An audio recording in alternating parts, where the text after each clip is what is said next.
Now, as I said before, when we have short hip flexors, we have a lot of pull on the low back, because the hip flexors, the psoas attaches in here, the iliacus attaches in here, and then part of the quadriceps attaches on here. They all can pull the pelvis forward, and the psoas itself pulls directly on the lumbar vertebrae.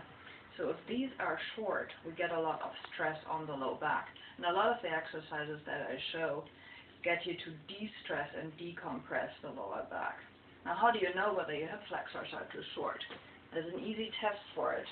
What you want to know is whether you have enough space in your low back to get length between the vertebrae so the discs are not getting compressed.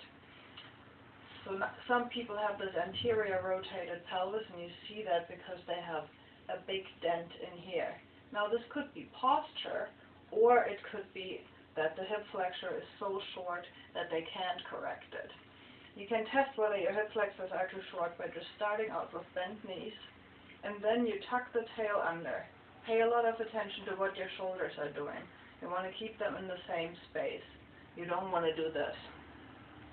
So you only move the pelvis. You tuck the tail under, so you're lengthening your low back. You want to have like one long straight line in here, and just bend the knees enough that this is easy for you. And you can put your hands in your low back and slowly straighten your knees. Now, when you're doing this, and you're able to keep the same alignment in the low back, you know that your hip flexors aren't too short. You just have to learn to correct your posture.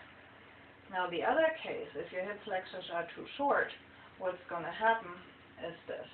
Because as soon as you straighten the legs, the hip flexor is pulling so much that you start shortening your low back, and then you know you need exercises to lengthen your hip flexors. Cut.